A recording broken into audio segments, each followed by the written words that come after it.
Black Hill Energy, heating homes across County Armagh. Fill up your tank for a rainy day with County Armagh's fastest growing fuel company. For latest prices, visit our website at www.blackhillenergy.net or call us today on 028 38 344 223. Black Hill Energy, Ansborough Industrial Park, Lurgan. I was the girl in the class who claimed to have a pet lion for a while. I've been living in America now for like nearly 10 years. Even today, when I land in America from Northern Ireland, it always makes me feel like America is so big. Everything is so big. The cars are big. The people, I shouldn't really say this, are big physically, but also like they're just larger than life character. Everything is just huge. The space camp was held during the summer, and I came back with the tan. So I think half of my friends were really jealous of the tan because we were like 16. And, it was the summer, so I had a tan. And then half of my other friends, who were probably the people in the physics club, were really jealous that I got to I remember seeing an ion thruster rocket, which is like pretty cool. I applied for hundreds of jobs and I got rejected for all of them. And I thought, oh my God, on one day I got rejected from missile design as well as making sandwiches. I thought, how am I going to get to NASA if I can't make sandwiches or missiles?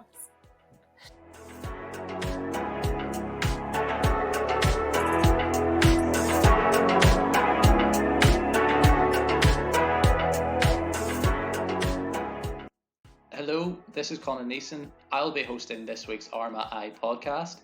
You have been listening to the voice of Sinead O'Sullivan. Sinead is an aerospace engineer who has worked with NASA to develop human spaceflight missions to Mars. Now, as a research fellow at MIT, she has taken the research methodologies she created at NASA and applying them to social sciences to better understand global challenges. In today's episode, we talk about growing up in Armagh, going to NASA Space Camp at 16, and the hurdle she has overcame to get back to mission control. Hi Sinead, thank you very much for joining us on the Armagh podcast. I'm sure many of our listeners would be proud to know that one of their own's been involved in space exploration, but it'd be fair to say that your earliest memories were probably not of Armagh. No, I actually spent the first few years in somewhere much warmer than Armagh, which is Johannesburg in South Africa. So I moved to Armagh when I was in primary school, and I went to St. Catherine's Primary School. So I was the girl in the class who claimed to have a pet lion for a while. So yeah, I'm not born and bred in Armagh, but close to it. And so, really, that's a very interesting place to grow up in, Johannesburg, South Africa. And am I right? What kind of time period would this have been that you were growing up there? I guess without giving away my age, I lived there. We probably moved back to Armagh just at the end of apartheid. So it was interesting going from South Africa, which was segregated between black and white people, and then moving to Armagh, where people kind of said, "Are you a Catholic or you're a Protestant?" And so it was kind of it was interesting. But yeah, I lived there in the early 90s, and then moved over to Armagh, and yeah, it was a totally different place, but it's where I would say that I'm from. So yeah. And obviously that kind of coming into a school period, especially primary school, where all the other kids would have grown up with each other. How did you find settling in Armagh? I think I found it okay. I think my sister was probably a little bit, she was she was a little bit older than me. And I think because of that, she was probably just going into her kind of awkward teenage years. So she probably found it a bit more difficult. But for me, it was fine. I mean, it's funny because back then there weren't, certainly at the minute Armagh is very kind of, there's a lot of people from different countries and cultures and languages. So back then it really wasn't like that. And I think, we were probably the only kind of people from overseas in St. Catherine's. And it was interesting because there were lots of things that I didn't really know, like didn't know what Gaelic was. I didn't know what any of these kind of clubs or sports were. So it was a bit of a learning curve. In fact, I've never played Gaelic, or I've never played camogie or anything. So it was definitely interesting. Yeah. And so obviously school would have been very different. Was there a different day-to-day of school between South Africa and Armagh? Oh, I don't know. I was kind of young. I mean, I think when you're that young, you kind of get up in the morning. You don't want to put on your uniform, but you have to. Like, there are some things that were the same. But I think, our uniforms would have been sundresses because it was so hot in South Africa. And then you're trying to find the thickest tights you can in Armagh because it's freezing. And then you go to school, and I can't really remember primary school, to be honest. I remember being in a classroom all day, and I remember liking it, but I don't really remember what I liked about it. And I think it's at that age, it's probably much of a muchness. Like, school is school. You probably don't want to be there, but you make friends, and it's fun to hang out with your friends. Yeah.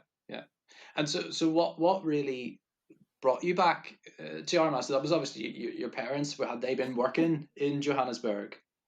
Yeah, they had been. I mean, I had no say in it. Yeah. I was kind of just transported. So I wouldn't say what brought me back as such. Well, my parents made me, but yeah, they had been working there for a while, and then some of my family still live in South Africa, so some stayed, and then we came back. So it's nice, at least if I ever want a nice hot holiday, I have somewhere to go. No, it's obviously Johannesburg's changed a lot over those years as well. It's probably became more of a hotspot for travel.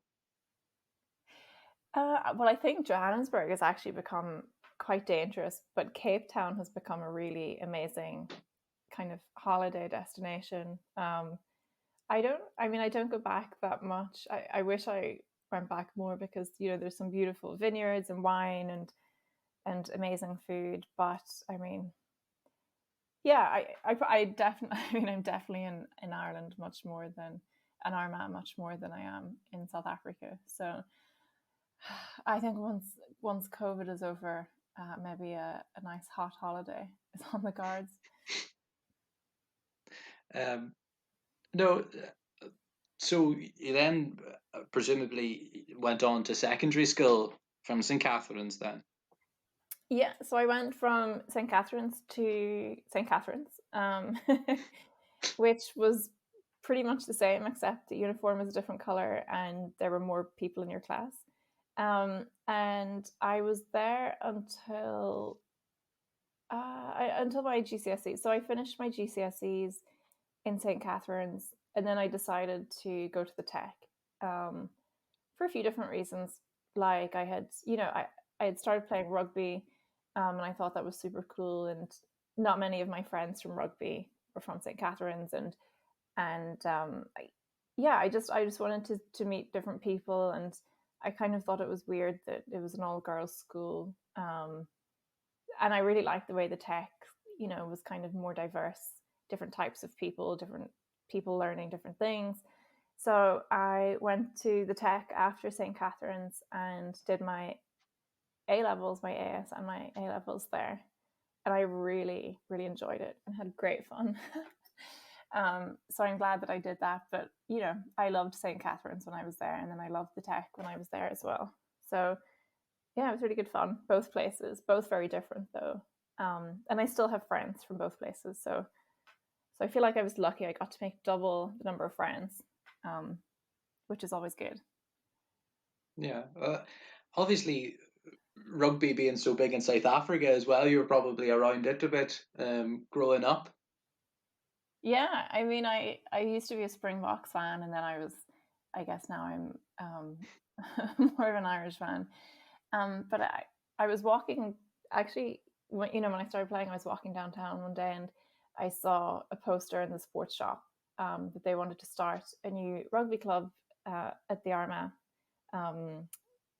rugby club. And I thought, I don't know, I'd never played before. I thought it sounded really cool and I wanted to try new sports, so I went along. And it's amazing because I think women's rugby has now become so big and so much better than it was when we started. And it's really cool. I mean, now I don't play anymore. I think I would die. I think I would die if I tried to play it now. But it's amazing to see, like, there are so many talented rugby players, men and women, from Armagh. So it's really cool. Obviously, it was whilst at the SRC that you had a massive opportunity, which, judging by your career to date, had a big impact. Yeah, so that was one of the reasons that I was keen to go to, I guess, SRC. I'm so used to calling it the Tech. Was because they ran a program that allowed, I think they chose 1 or 2 students a year to go from the Armagh region to Houston in Texas to do a space camp at Mission Control. And I mean, at the time I was in a physics club and total physics and astrophysics nerd, and this was just like a dream.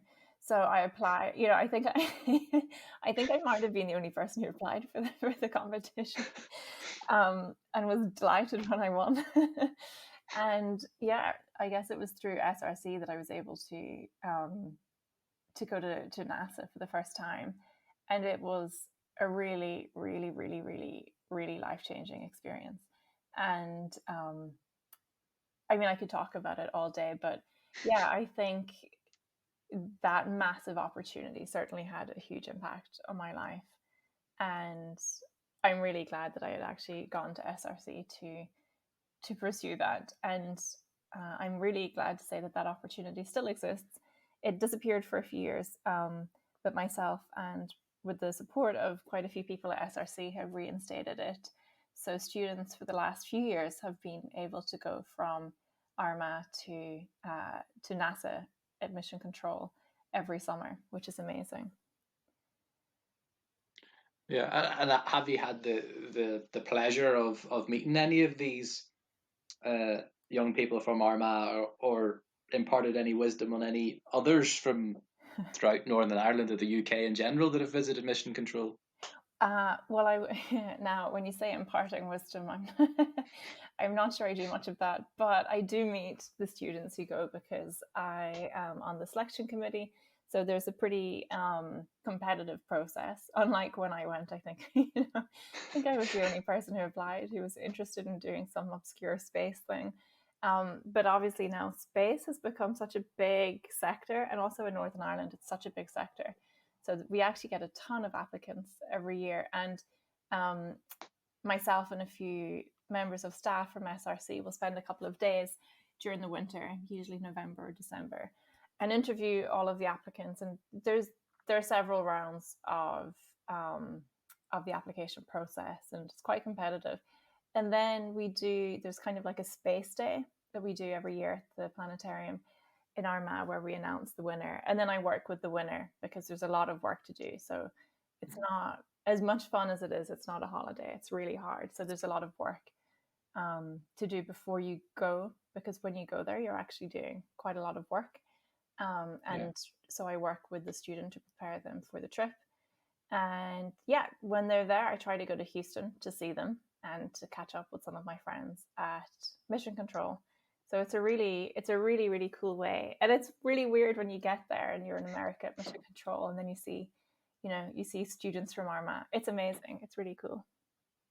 So it's moved on a long way from you just having to have a permission slip signed.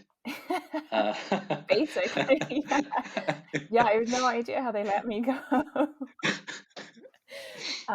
But I'm grateful for it. Yeah, it's turned into a process now, and we have some amazing sponsors as well. different sponsors, but for example, it's included Thales in Belfast, and they do some satellite manufacturing in Belfast now. And then also, a long-time sponsor of different space initiatives, but especially this one at SRC is Queen's University in the engineering department in Belfast.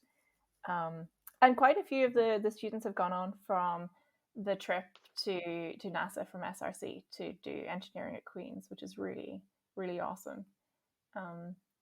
So yeah, it's moved on from when I applied. That's for sure.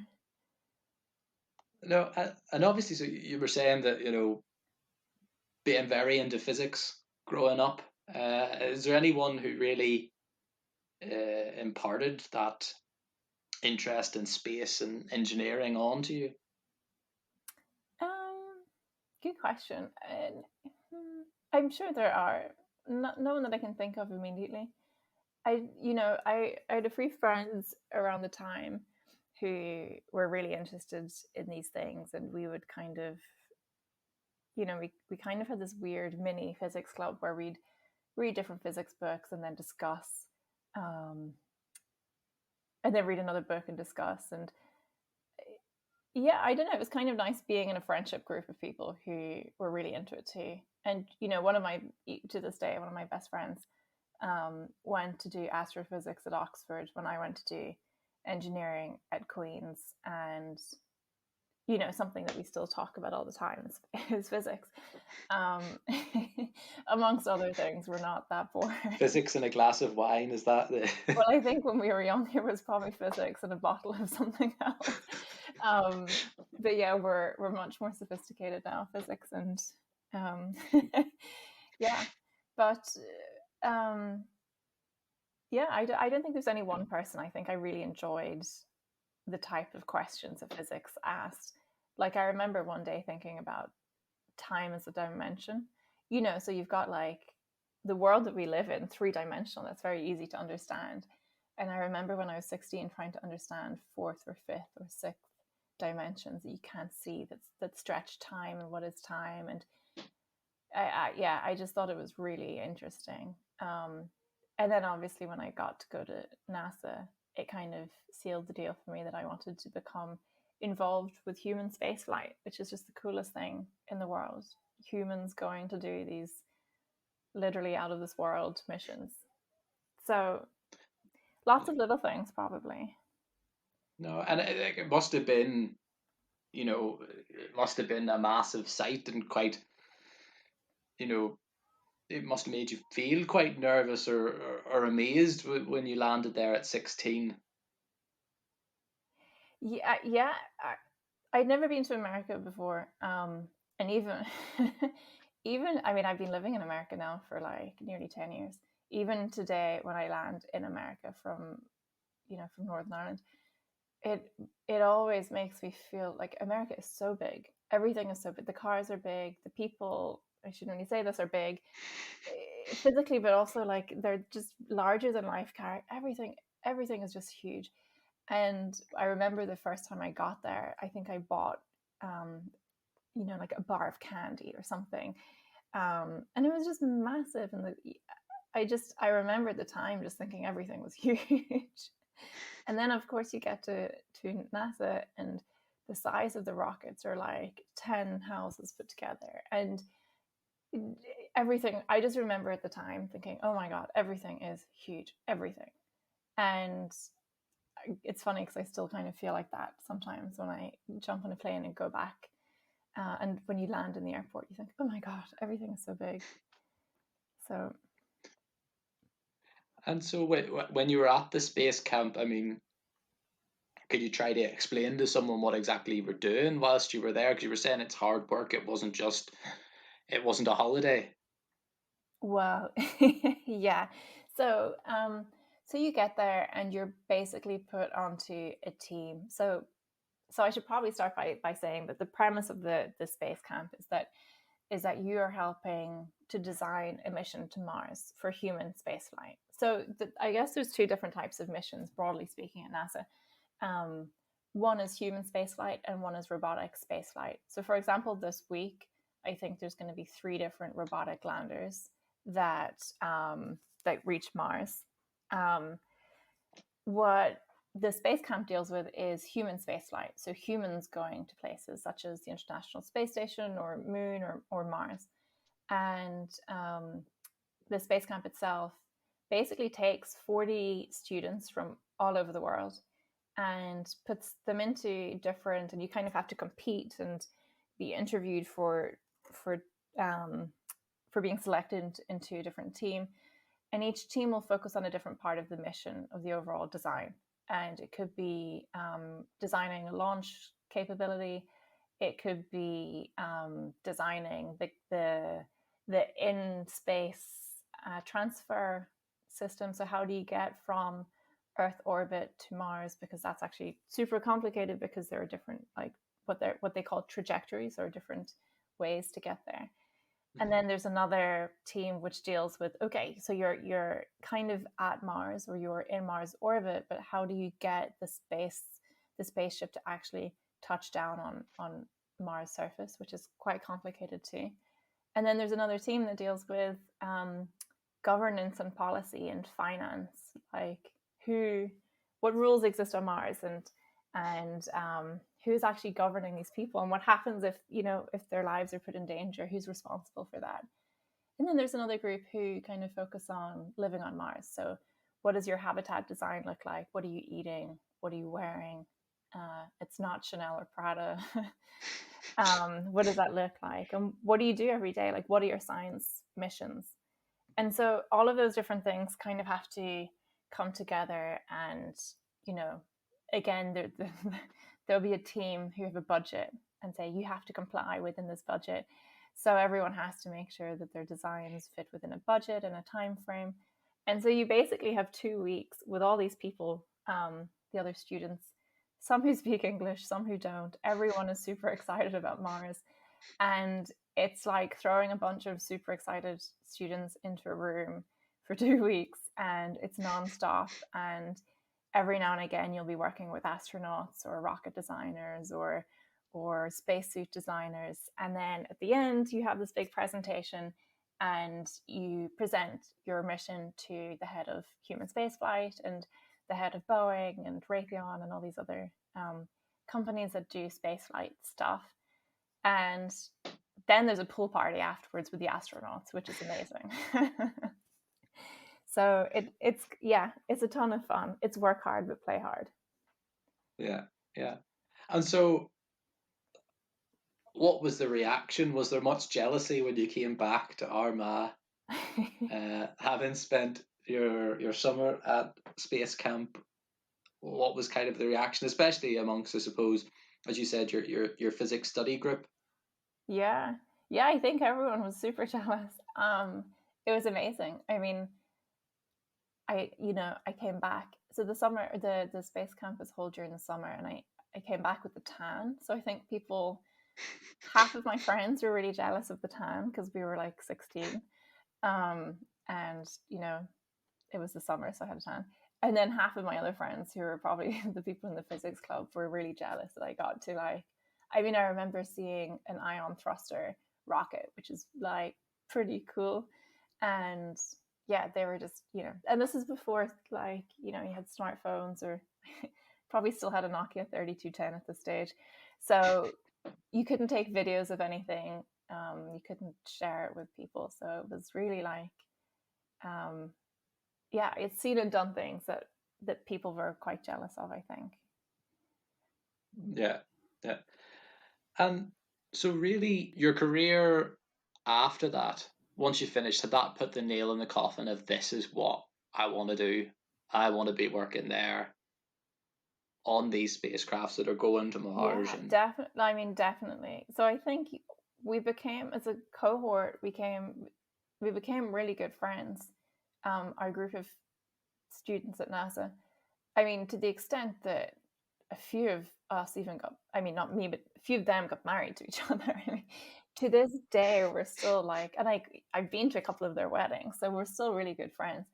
And when we left space camp, we all kind of said, oh, hey, we'll see each other back here in a few years' time when we're working here. And everyone was just, I think, left and applied for the engineering program or the astrophysics program or whatever, however they could figure out how to get back to mission control. And for me, that was applying for aerospace engineering at Queen's. So when I rocked up and I was like, yeah, I'm going to be an astronaut and I'm going to be, at NASA, I think people were like, okay. But it kind of like indirect, like after it took a while, but I kind of got there in the end. But yeah, I was super excited about it. I definitely knew that's what I wanted to do. Yeah. And so I'm aware that it wasn't as straightforward as that. No. There was a bit of a bump in the road in between where you kind of suffered from, I suppose, what you would describe as some sort of imposter syndrome, maybe that you hadn't realized yet, but maybe thinking that you weren't ready. Yeah. So as much as I really wanted to go and be an engineer and go to NASA and whatever, I think no one's career is where you go from A to B and then to C and then D is where you actually thought that you'd end up. And I ended up taking a gap year, which I hadn't really planned to do. I just didn't feel like I was ready to go to university yet. Although I knew what I wanted to do, I was a bit nervous about whether or not I'd be able to do it. I guess I had seen some really amazing stuff at NASA, and it just felt like it was as cool as it was like above my pay grade. And I kind of thought, oh my God, if this is what I have to do when I get to Queen's, I don't know how to do it. And so I took some time, I took a gap year, and then I reapplied to Queen's, and then I started the engineering program. And it was amazing. It was so much fun. It was like being at a 3-year version of space camp. It was like, again, it was like, I mean, there were, I think, 25 people in my class. So just 25 really excited engineers, building planes and doing weird stuff. And it was also a ton of fun. And so there was never really a time when I was at Queen's that I thought that I didn't know what I was doing, because all of the teachers are really good. And certainly, I mean, it wasn't easy. There are things, I mean, the type of stuff that you study doesn't come naturally to anybody, but the people were there to help you. And the people in my class were also like super helpful. So I got through the engineering degree, which was tough but fun. And then it's like you realize, oh, there's no job at NASA that you apply for, that you just go there and work at NASA. And so it took me a couple of years to figure out, how do I go from Queen's to NASA? And I applied for hundreds of jobs, and I got rejected for all of them. And I thought, oh my God, on one day I got rejected from missile design as well as making sandwiches. I thought, how am I going to get to NASA if I can't make sandwiches or missiles? So it was, it's kind of like when you finish a degree, if anyone listening to this has done a degree, it's really hard trying to get a job, like really hard. And so I kind of thought, God, what do I do? How do I mean, at this stage, I thought for sure I'm not going to get to NASA. That dream kind of died. And so I ended up working in finance, which is a little bit weird, but it was a job, and I thought I would learn a lot. Yeah. And I did, and it brought me back to America. And so I was like, okay, things are big again. I was back in New York this time, which, if possible, things seemed even bigger than in Houston. And I was working in finance, and I learned a lot, but I didn't love it. Like, I didn't have that same kind of excitement.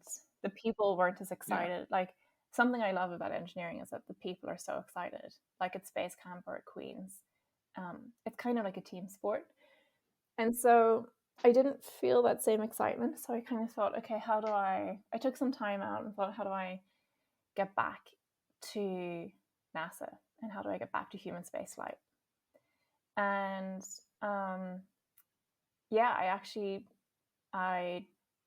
I applied for graduate school in the US that had great aerospace programs and a lot of links with NASA and different space flight missions. And while I was waiting to hear about whether or not I got into those, I quit my job, and the people in my job thought I was crazy. Like, oh yeah, you're quitting your job to become an astronaut. Good luck. And ended up doing some work at the European Space Agency on human spaceflight. And it was amazing. And then I got accepted into a program at Georgia Tech, which is in Atlanta.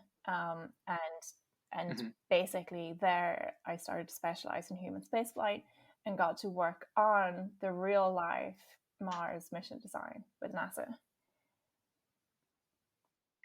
Yeah, so it was, I suppose it was a roundabout way in these kind of opportunities, but obviously it was once you got to Georgia that you realized and you were back at NASA again where you wanted to be.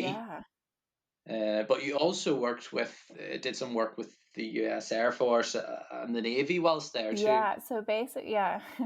I basically specialized in a type of engineering that it's called complex systems. So it takes systems that are super complex, and then my specialization was being able to, I guess, mathematically figure out what the best of all of these different systems, or how to best run these super complex systems. And so the complex system could be anything from a missile design and aircraft design. At NASA, it was human spaceflight mission. So the complex system was the Mars mission. And my job there was to try to figure out how to make a mission that was the cheapest, but the safest, but also the most interesting mission that they could make. And then the work I did with the kind of the defense sector was around robotics and drones and underwater, like really cool underwater submarine stuff. And again, focusing on complex systems. So how is this complex system? How does it work? How do we make it better? So yeah, I did a ton of really cool stuff. You know, literally no day was the same. I'd be talking to astronauts about their spacesuit design, and then I'd be like testing some stuff underwater, and then I'd be doing all sorts of weird stuff every day. My desk was full of like weird robots and and half-eaten sandwiches, and yeah, it was a ton of fun, but like a lot of different. I was so lucky that I got to do so many different types of problems. Yeah, so there was obviously a lot of projects at that time, but would you say that the one that you were most proud of was working for that Mars human space Yeah, flight? definitely. I mean, the human spaceflight mission is by far. I mean, at the minute, I have a lot of interest in robotic missions. I really like the new robotic missions that are like this week. We're going to see, hopefully, if everything goes to plan, we're going to see 3 of them reach Mars this week. But there's something amazing about human spaceflight because, I mean, if you ever meet these astronauts, it's like, it's pretty cool. Like they basically strap themselves onto hundreds of tons of combustible fuel and leave Earth and then go do stuff that we don't understand because it's so wild and complex and zero gravity, and then come back and they're normal people.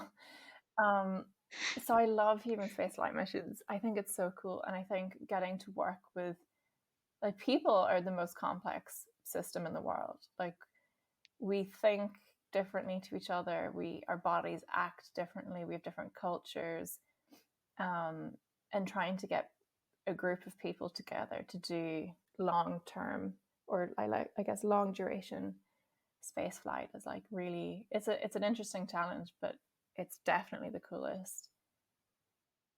It's definitely that.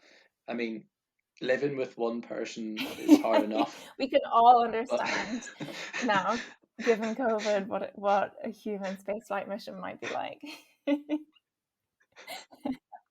at least I mean, I'm sure you have a bit more room to move about in your house, as opposed to maybe in I mean, there might be a separate atrium that you can hide yourself in, but I don't think there's too far you can go. I don't know, if you said that to people in New York, they'd probably say, I live in a house the size of half of your shower.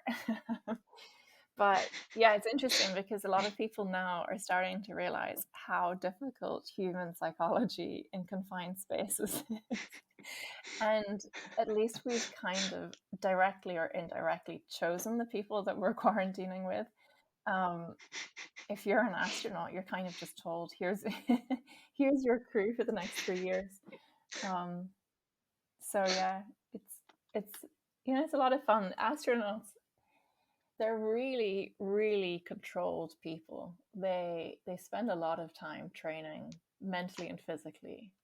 So I guess unlike astronauts, we're not really prepared for what we're doing at the minute. But just to give you an idea, like an astronaut will spend.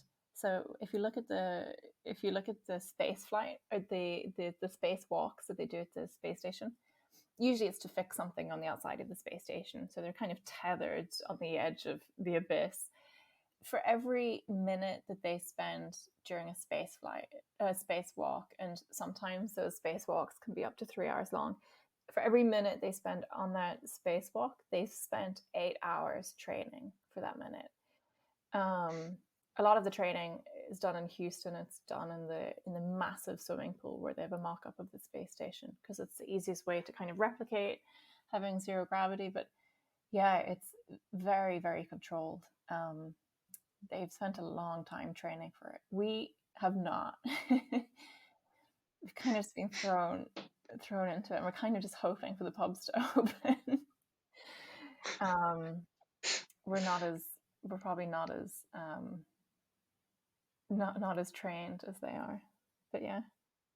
No, I think it is the patience. But then you added Harvard to your CV as well, with a master's in business. Yeah, so I decided to go and do, much to my parents' dismay, another degree. And I went to Harvard to do, it's called an MBA, it's a Master's of Business. And I thought it would be really interesting because a lot of what we're seeing in the space industry at the minute is being done commercially. So SpaceX. So I guess space used to be pretty much orchestrated by the government. So the government would choose the astronauts, the government will build the rockets. And now you're starting to see that most of the exciting work is being done by private companies. SpaceX, Jeff Bezos, his company Virgin Galactic. I mean, there's a ton of them. At the minute there's over 100 private kind of startup companies focusing on launch systems. So kind of the cool thing in Silicon Valley at the minute is to say that you have a rocket launching startup. And I just wanted to better understand, because I've been doing government related work for so long, I wanted to better understand what the private sector, what that was doing, and better understand the business around some of this technology. So I went to Harvard and did my master's there and got to do a ton of really cool research around policy of technology and the economics of technology. And I gave a talk it's not famous, but I think quite a few people have seen it now, around interplanetary economics. So starting to look at how do we create government on Mars? How do we mine asteroids? So a lot of people invested in a company that was going to mine an asteroid and make us all trillionaires. And I basically went through some of the policy and the economics of those types of missions. So very, very different type of work, but very interesting because people are starting to ask these questions now. We kind of understand that the technology is there. What can we do with it? Will people ever really be like building settlements on the moon or on Mars? And I think the thing that's stopping us from actually doing that isn't the technology. I think it's these questions around the economy and politics. So I did that at Harvard, and I thought that was really cool, and got to meet a ton of really cool people there, and quite a few Irish people also, at MIT and Harvard. So there's a good network of people that are there from around these parts as well. So yeah, it was a ton of fun. Yeah, because I mean, if there was someone from Armagh told you that they have a rocket launcher startup, you'd probably look at them Well, a the wee bit police would funny. probably have. Um, So interestingly, I tried to do something not too dissimilar from what you're saying a couple of years ago, and it turns out that it's illegal to. So some of the material that you need, some of the chemicals that you need to do, and we were trying to create the UK's highest altitude rocket, which I think was 30,000 feet or something. right. So we're not talking about a firework here. We're talking about something quite big. The problem was that because of, let's just call it political shenanigans, you're not allowed to buy the materials that you need to create rockets in Northern Ireland. So if someone tells you that they have a rocket launching startup in Armagh, there's something there's something else that they should probably tell you first. No. So then, yes. So you discussed this, and you were looking at Harvard, and you went to Harvard, and looking at this commercial side of space travel and space exploration, and then went on to MIT, which is probably just as well known, just by its name. And there you worked a wee bit more with geopolitics. Yeah. So MIT and Harvard are both in Boston. I think Harvard's probably better known here than MIT. MIT, it stands for the Massachusetts Institute of Technology. It's a university, but it's an engineering school. So I think it's like the world's #1 engineering school. And yeah, it's probably where you find a lot of hardcore engineers. And because I've been doing so much work around policy of technology, and at this stage I had kind of moved beyond just rockets and space. I was looking at autonomous vehicles. So basically looking at the legal policy around that. So if an autonomous vehicle were to kill someone, who's to blame? Is it the person who programmed the car? Is it the passenger inside the car? Is it the car manufacturer? And there are a ton of questions like that around technology that it's like, well, we don't really know. But we're starting to use this technology. And so we need to figure it out. And so I joined MIT's, it's the lab is called the AI Policy for the World. And it's really looking at policy for artificial intelligence in basically outside of the EU, the US, and China, because the EU, Europe, and America and China have, like, basically their artificial intelligence is so good that they're able to do things like hack governments and manipulate elections and all the kind of stuff that we've been hearing about.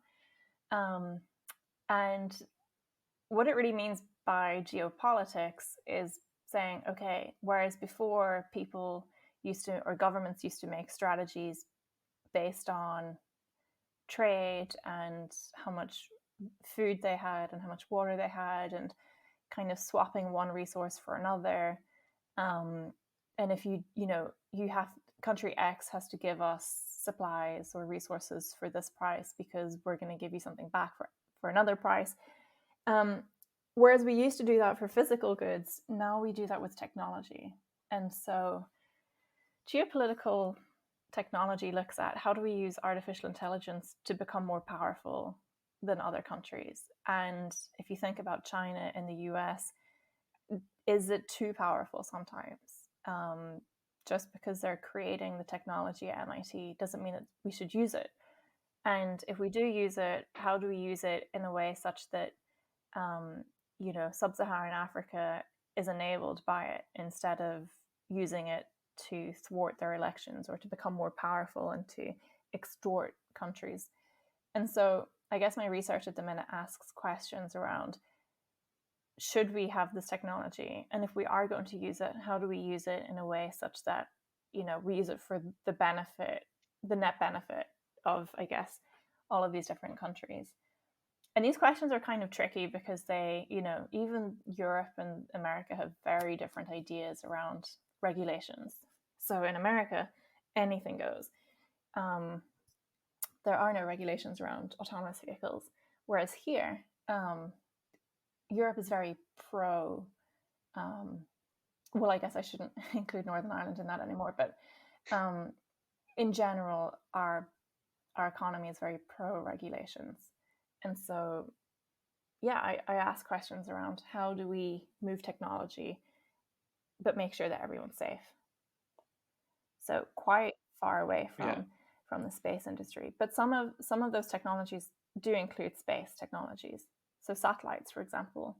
How do we know that there isn't a Chinese satellite above, Northern Ireland right now collecting data that we don't want it to collect?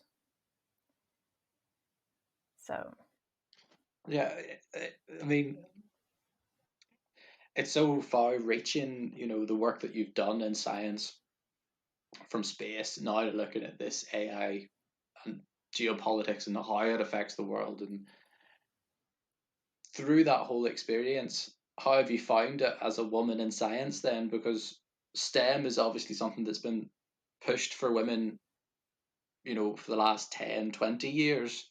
How have you found it coming through that? I get asked this question a lot. I found it fine. I really like what I do. I do acknowledge that there aren't nearly enough women that do that work. But I think that is starting to change. I get an email every other week from a female engineer who will somehow have found me and will send me an email and say, hey, can I chat? I need some advice on doing X, Y, and Z. And I think that number of people, of women who are entering science and technology is growing. I mean, for me personally, the space industry is really inclusive and a ton of fun. And I never felt like, even though I was a minority, that I was excluded. But I have heard other engineers in different industries saying that they did feel excluded. So I count myself lucky, but I know that needs to change, and I think that is changing, but probably too slowly. I mean, yeah. Well, when I wanted to study physics when I was younger, I remember a teacher basically saying to me, like, no, I don't think you should study physics. And I went and did it anyway, but I wonder how many females have been put off studying physics before. So I think it's changing, but I think it's just going to take a while. Yeah. Well, the other reason I ask is just because the SA they're recruiting for the first time in about 11 years. Oh, yeah, I heard about that. And they've put a focus on women as well. Yeah, I heard it. So NASA's last astronaut class was, and so it's kind of like a herd of elephants, a pack of wolves, and it's like a class of astronauts. NASA's last astronaut class was 50% female, and I actually know two of the females that were selected. And I actually think that I know way more females who would be better astronauts than males. But I mean, that's a different issue. Yeah, I think ESA will probably, the European Space Agency will probably try to get 50% female representation, which honestly I think is easy because there are so many amazing women in Europe that are doing cool science stuff, that are explorers, that deserve that kind of a job. So I hope they do 50%. That would be good fun. I mean, it is a dream job, isn't it? Really, for a lot of people growing up, that is what they want to be. I wouldn't say that's what they want to be, because I think most people don't think they can do that, and I think that's what I think should change. Because when I was younger and I said I wanted to be an astronaut, everyone laughed at me. The reality is I'm never going to be, I don't think I'm going to be an astronaut, but I got to do cool stuff with astronauts. And I hope that in the future, people can say, I want to be an astronaut, because it could happen. Whereas I think maybe today there still aren't enough people. Like if you went into a school in Armagh and you asked how many of the class wanted to be an astronaut, I hope it's changing, but I still suspect that far too few people, especially girls, will say, oh yeah, I really want to become an astronaut and I think it'll happen. But I hope in the future they say, yeah, I do want to become an astronaut. Because I think that's probably the view, isn't it? It's probably seen as a pipe dream, you know. Yeah. Where parents, you know, it's like someone saying, I want to be an actor on the West End. Yeah. And you'd be told, no, well, maybe, you know, maybe study and do something else in case, you know. Instead, because your cousin is an accountant. And like, yeah, definitely. Yeah, yeah. And really, just, you know, we're finishing up, we're coming to the end, but really just wanted to ask you about, did you really think that you'd make it back to NASA after leaving at 16? Yeah, yes, when I was 16, because I think when you're 16, you think everything is possible. So when I was 16, yes, because I had just been there and I saw everyone there and I kind of was there and I thought, okay, I just have to do this again. Like I just have to go to adult space camp. And then I think when you actually start looking for jobs and you realize how difficult it is to kind of get from A to B, when you're a bit older, you become disillusioned. And again, like I never want to go back to the stage where I finish my degree and I'm applying for a graduate job. It's really, really hard. I'm pretty sure, like, I got an email a few months ago from a job I had applied for over 10 years ago saying that they're no longer going to consider me. I mean, like, it's hard getting a graduate job. So that was definitely difficult. You kind of don't think that you just don't think you're going to get any job, never mind being at NASA. But then I think probably what helped me the most was making a network of people and phoning people and emailing people and saying, hey, I'm trying to do this or I'm trying to do that. Do you know anyone who can help me? Or do you know, can you help me? Or can you phone someone who can help me? And that probably is when I started to realize, okay, there is a way to get back there, but it's just going to take longer than I wanted it to. But I think it's definitely like, I definitely think anyone can wake up and say, regardless of whether you're from New York or Armagh, and say, oh, I want to do this, and then do it. Like, I think anything is possible, really. No, I mean, you've already built up such a CV, but is there anything still that you want to do that you definitely want to do? Yeah, like a million things. Yeah, like there are some cool projects I want to do. Like I want to sail across the Atlantic, and I want to go skiing in eastern Greenland and climb mountains, and like I wouldn't say no to going to space. But you know, these are all dreams that you can work towards. I mean, at the minute, I'm really happy because I love my job and it's really interesting. And every day I meet interesting people, and I think, yeah, there's no one big thing that I think in my career I definitely want to do X, Y, or Z. But if I could keep doing what I'm doing, like fun things will come my way, and I'll get to do them. So yeah, there's nothing really. I just keep doing what I'm doing, I guess. Yeah, I suppose because it's always quite a changing field, so you don't really know, you know, with technology what could come up in the next 10 years. You don't, you know, you really couldn't say specifically what you'd be working on. Yeah, and I think like a year ago, none of us would have said that this is how the world is going to be. So like I think you just never know, you know. Like I always say, when I'm thinking about a job or when I'm looking at opportunities, that I want to find something where I can learn, because I like learning new things, which is why I've changed around jobs the field so much because I like learning different things. But I also, yeah, I want to have fun. And I think literally those two, like there's so many jobs where you can learn and do fun things. So, I mean, who knows? Maybe I'll become a music manager, or maybe, who knows? But like, I think anything is possible. And if you have fun and learn, then it's a good job. Then I consider it. Yeah, yeah. And have you any words of advice for anyone hoping to be an astronaut or get involved in uh, maybe NASA's work at space control? Or is there anything that you'd like to say to people at home maybe listening? Yeah, Northern Ireland is becoming increasingly important in space.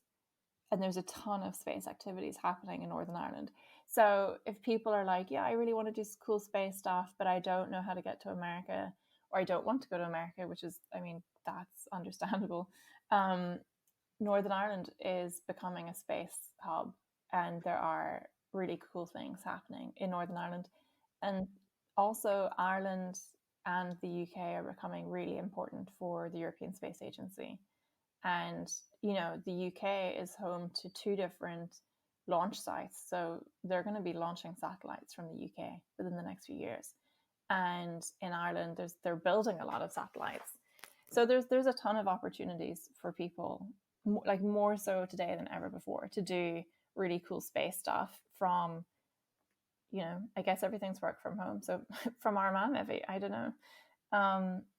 But there's a ton of opportunities. So, and if it's not space, like if space isn't your thing, I suggest people go and find the thing that they really, really love and then figure out how to get into it. Because, I mean, it's possible, Yeah. No, Sinead, listen, thank you very much for taking time out to speak to me. It's been a real pleasure speaking to you.